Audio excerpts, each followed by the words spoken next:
think Terry and Colwill at the back. Oh, that would be a dream for Chelsea fans. Did you cry? A tear might have been shed, I'll be honest. Chelsea fans, you won't like this. Reece James leaves on a free.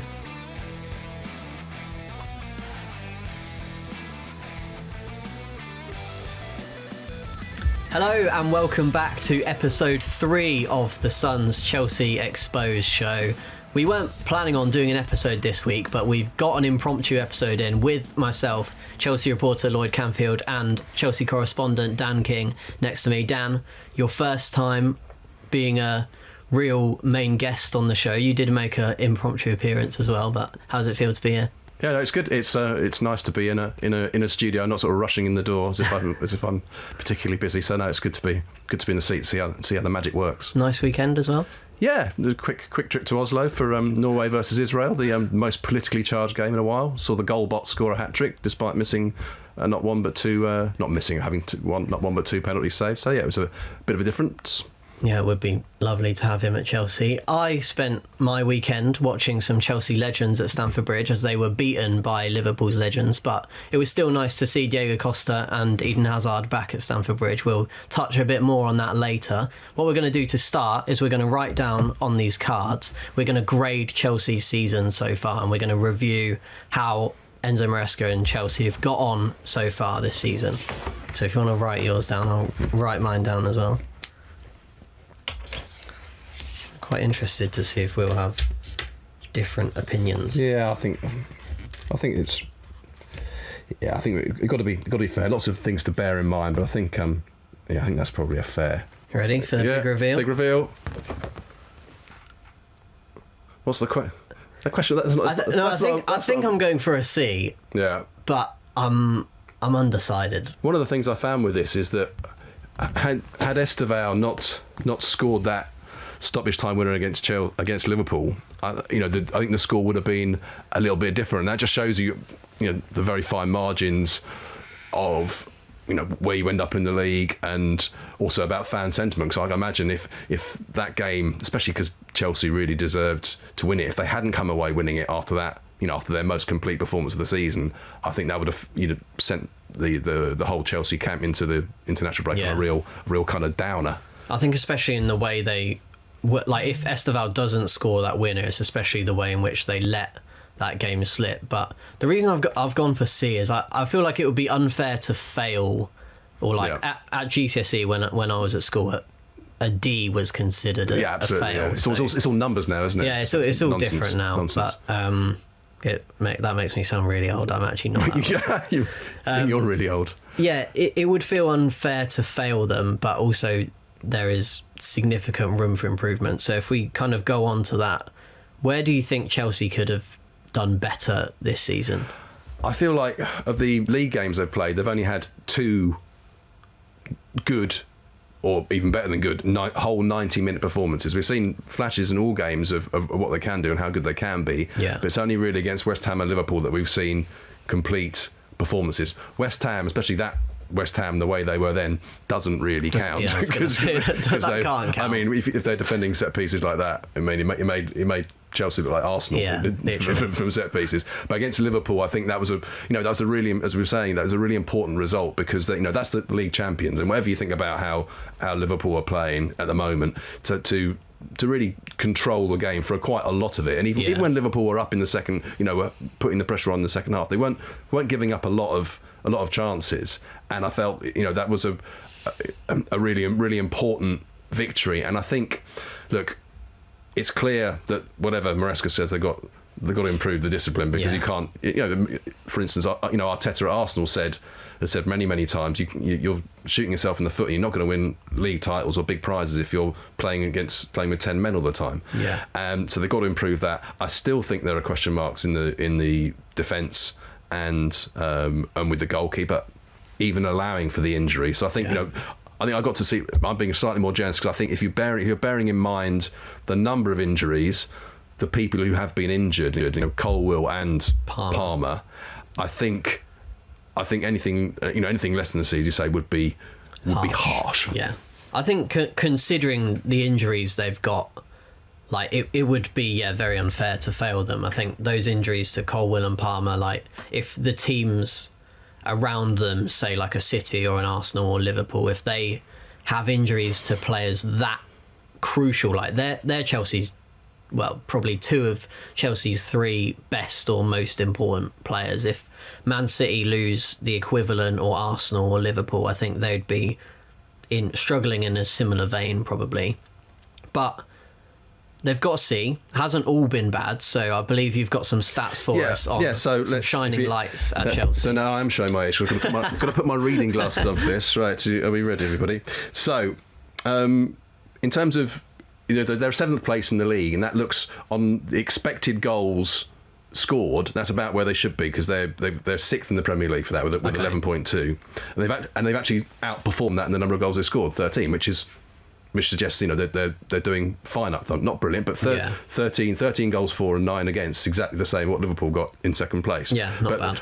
As we were saying about the defence, they've faced the 5th most expected goals conceded, 9.9. Wow. Which they can't carry on doing that at the moment. They've only conceded 9, which means Sanchez stroke the defence are doing better than they might otherwise be, and also perhaps suggests that Sanchez is doing better than some people might say. I think he's had the eye-catching errors, particularly the red card, but they are doing better there. So that's pretty much where they are where they should be, I think, in the league at the moment. But as I said, if their record is 3 wins, 2 draws, 2 losses, if they were 2-3-2 through not winning that game against Liverpool, things might feel very different. Yeah. And I think that's why it's really important after this international break for them to pick up on that. But I think obviously you being at the Legends game on Saturday, you had the chance to have a look at those and think, if we could go back in time or have some kind of time travel thing, have a few of those. Yeah, there'd be a few, but who would you?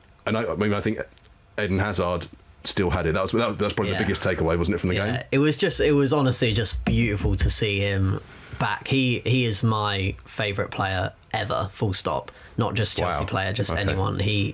When I was like kind of getting to the age where I could actually go and watch football, he was just spectacular week in, week out. And seeing him back at Stamford Bridge in a Chelsea kit, because he's been back, I've seen him back at Stamford Bridge at Soccer Aid, he's been back for Real Madrid, but seeing him back in a Chelsea kit, he spoke about his kids being five kids all being Chelsea fans. 5 kids? Yeah. Well, he has been a busy boy, hasn't he? He has. Wow.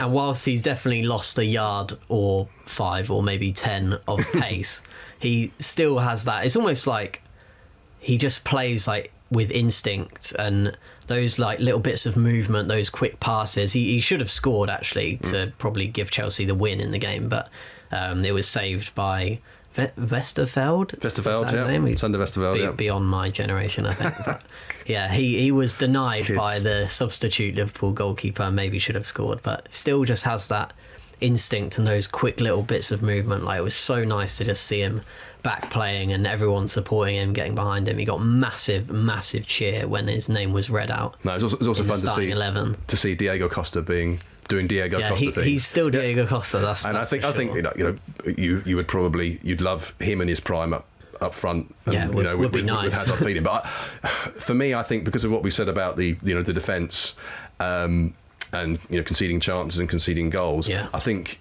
if you could get JT. It's hard to argue against JT. Because I think part of the reason why Sanchez is sometimes vulnerable for Chelsea is because he hasn't had the very, very, very best defenders in front of him playing. And I reckon if you had JT alongside a fit Colwill, we're really playing fantasy football now. Yeah. Then for this season, that would be an incredible combination. I think not only does Terry bring he's one of the great defenders of the Premier League era without any shadow of a doubt, but he also brings the kind of vocal leadership which you need, particularly in down moments. I think there's some players in the Chelsea team, people like Caicedo who's still very young, but who leads by example and sets the tone. But I think there's only so far that leading by example and setting the tone can take you, and when you haven't got players of the experience and quality of a Lampard, a Cole, and a John Terry in the team, they are the ones who are going to dig you out of holes when things are going badly. And it will be interesting to see when Chelsea hit another kind of blip in during the course of the season, how they're able to bring themselves out of it. Yeah, it is genuinely really hard to argue against Terry. Like, I think Terry and Colwill at the back, that would be a dream for Chelsea fans. It almost reminiscent of Terry and Carvalho in that sense. Not that Colwill's on that level yet, but he definitely has the potential to be in the future. And Terry as well, like, so underrated when he was actually on the ball. He's not just this big brute defender. He's obviously so physically strong and good in the air, etc. as well, but really good on the ball when he had the ball at his feet, and would just be, I think, perfect for that Maresca side now. If they could bring him back, obviously they can't. Or maybe they could. He is still a coach there. He's still a coach. Yeah, and I think that's we've said. I think that's a good move from Chelsea, having, because he's almost on a kind of. Well, for the older viewers, he's like a kind of Bez figure from the Happy Mondays. He's not, Bez isn't. He's only playing the maracas, but he always feels like, obviously JT's got good coaching experience, but he's almost there on vibes. He's there to. He's almost there to kind of to tell Chelsea. The Chelsea young players coming through, this is what it means to play for Chelsea. This is how you got to, conduct yourself. These are the standards you're going to be held to. So I think it's important having those kind of things. It's almost kind of the role that Jordan Henderson's being asked to play now in the England squad, and which England missed when they were at the Euros. The Euros last summer. Bear with me. In terms of positives, I'm talking about Caicedo. Yeah. Again, I have to put my glasses on for this. He is, I think, clearly the outstanding player of the season without a doubt for Chelsea so far. I mean, just from the stats, he is top in the Premier League for tackles with 28, just ahead of Tyrick Mitchell of Crystal Palace, and he is top of interceptions as well, ahead of Tyler Adams and Marcos Senesi at Bournemouth. Yeah. But I think the other statistics, which our esteemed statistician Russell Lanning has alerted me to, is that despite being so combative, going in for more tackles, winning more tackles than anybody else, Caicedo has only been called for 7 fouls in the Premier League so far this season, and only picked up 1 yellow card. And when you think of people like, João Palhinha, back at Fulham now, is in the argument for those numbers of tackles, but he gets more yellow cards, whereas Caicedo is being able to be that kind of midfield linchpin without putting himself too often in danger of getting something off. And then if you're going to ping in goals like you did against Liverpool, then what more do you want from your midfielders? Exactly. Really? He's also Chelsea's joint top scorer, isn't he? Yeah, as well with Fernandes. 3 league goals. So him, Fernandes. I mean, that's another area, I suppose, of when we're talking about bringing people back, the likes of Diego Costa, like Chelsea with João Pedro hasn't been fully fit and kind of playing through a knock, but you probably do need still at Chelsea a striker that's going to get you like 20 plus league goals a season. But I think the other thing, in terms of, again, it's a very busy summer in and out at Chelsea, but in terms of the incoming players, and we'll come on to maybe a couple of players who haven't quite hit the heights yet. Estevao clearly has really excited people, and he's only 18 years old. And the question, we've had the debate already: is he better off?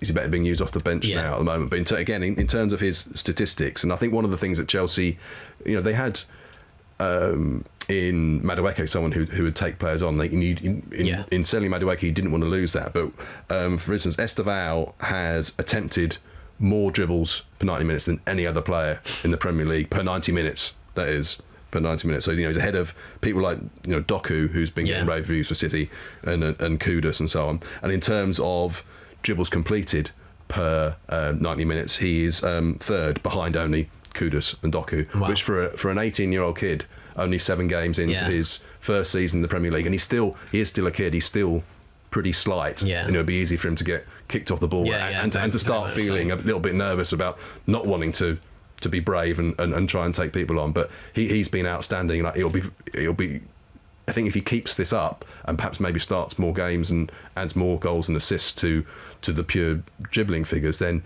he could end up being in the argument for Young Player of the Year.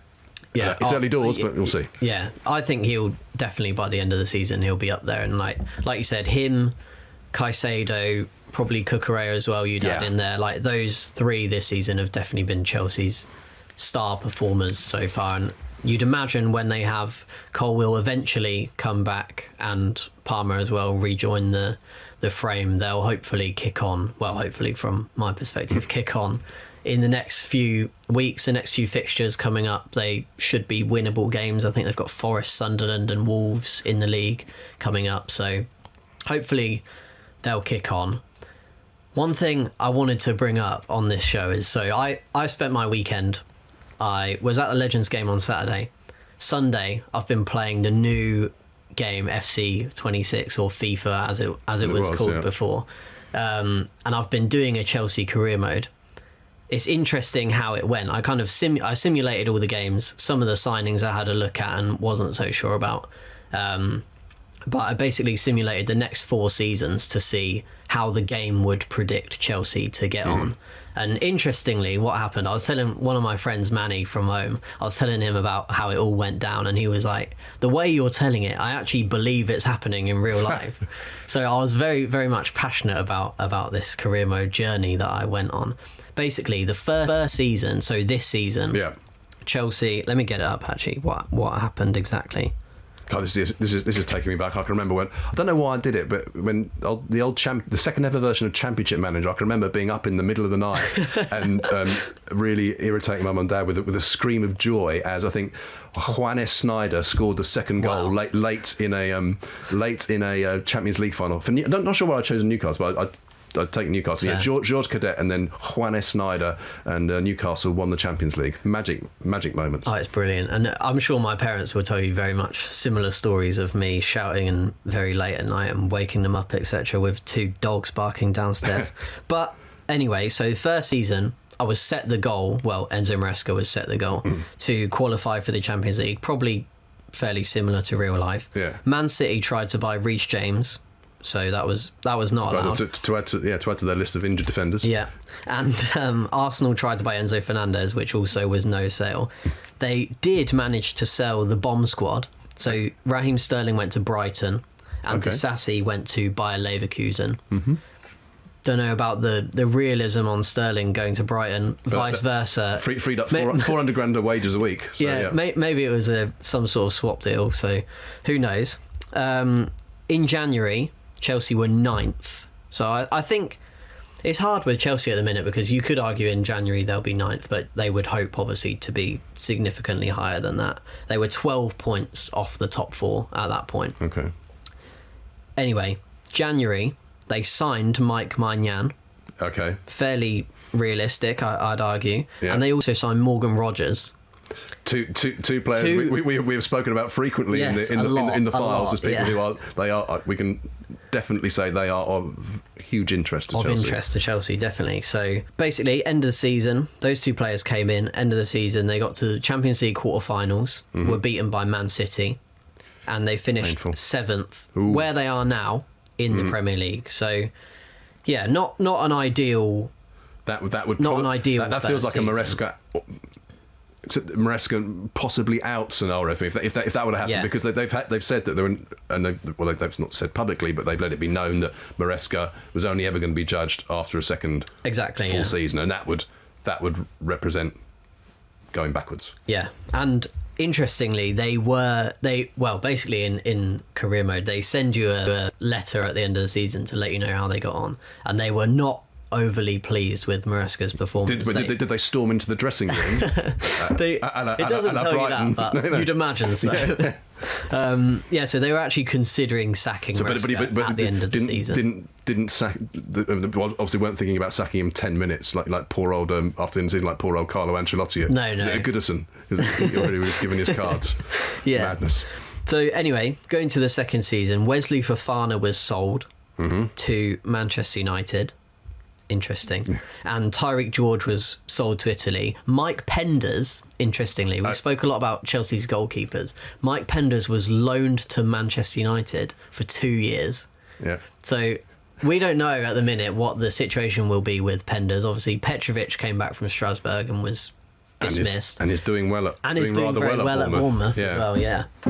I'd imagine Penders is the long-term plan in goal for Chelsea. But a lot of comparisons get drawn to him with Thibaut Courtois, who obviously also I think he spent 2 or 3 seasons on loan before he came into the Chelsea first team. And one of those was a high-profile loan at Atletico Madrid, like a top team. So I wonder if that will be the future for Penders as well. If next season they will look to loan him out to a high-quality team and kind of follow in that Thibaut Courtois path. But that would, obviously worked out well for Chelsea in the end. That so. I think that's very much the Chelsea model now, which is you get these young players in, and Penders is very, very young, and if they do well, but not well enough to move into the Chelsea first team, they get sold for a nice tidy profit. Like Petrovic is a great example of that, or if they do pretty well in the Chelsea first team but not quite well enough, like Madueke, you sell them and make a big profit, and then you invest in the next lot of people you think can do the same, and that's a model. And winning getting the Champions League, winning the Conference League and winning the World Club Cup were 3 important vindications that actually what looked like, that there was actually some kind of method in the madness. 100%. I personally do believe there is a method in the madness, and I hope it will pay off. I'm optimistic that what was your transfer madness though? What did you do? So the big deal really in the whole career mode, the biggest signing was that Chelsea went and signed Osimhen. They swapped him with Galatasaray for Nicholas Jackson and some, pretty hefty amount of money on top of that. Right. But he was absolutely immense. He scored 20 goals in his first season. Chelsea finished 5th, so improvement, but still not a Champions League spot. Lost the Europa League final to Spurs. Devastating if that happens. Did you cry? A tear might have been shed, I'll be honest. I'll swear. And Man City won their 2nd league title in a row as well. Yeah. Again, they're considering sacking Maresca, but they stick with him. And I'm being told we need to quickly wrap up these last 2 seasons. I hope you guys are as entertained as I was playing through the career mode. But so season 3, this is the real where I have faith in the madness. Chelsea go and win the treble. Ooh. So a big improvement in season 3. Started off win the Community Shield against Man City. They then signed Lenny Yoro from Barcelona. So he's left Man United, gone to Barcelona, now joined Chelsea. January, 2nd in the table. So battling for a top spot. Then, Chelsea fans, you won't like this. Reece James leaves on a free to go again to Manchester United. Wow.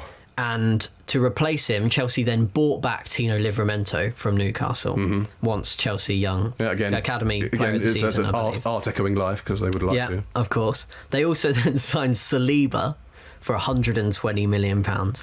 And an incredible end to the season beat Man City to the title by 1 goal difference. And that would be. I mean, were there knee slides? Carpet burns? Yeah. On my knees. Yeah. The last game of the season actually was against Man City, and they lost 3-2. So that second goal for Chelsea won them the title. Nice. And also won the FA Cup. The women won the Champions League at last, and won the Europa League final against Inter Milan. So that was their treble. And then season 4, last season, and we'll wrap it up.